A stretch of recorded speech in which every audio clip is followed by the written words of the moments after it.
Officially कामगार दिनाच्या युटिलायझेशनसाठी आम्ही आज गोरडेश्वर डोंगरला जायचा फायनल केलेला आहे. ऑफिशियली सगळे कामगार गड चढण्यासाठी सज्ज. Forever is a time to be with you.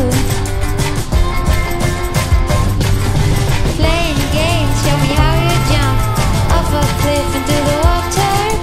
Taxi.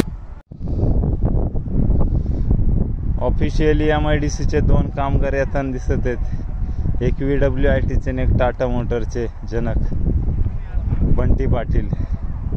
हे आक्या जिंदगी बड़ी होनी चाहिए, लंबी नहीं. तुम्हें कैसे पता है कि तुम 40 तक जिंदा रहोगे? यही कि क्या फर्क है 70 साल और 6 महीने में. मौत एक पल है बाबू मशाए.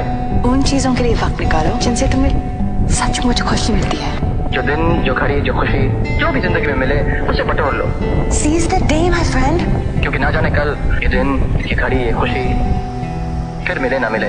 पहले इस कामगार दिन साजरा करून सगळे घोराडेश्वरच्या पायथ्याला पोचलेलो आहेत. आणि असं सर्वांना महाराष्ट्र दिनाच्या खूप खूप शुभेच्छा.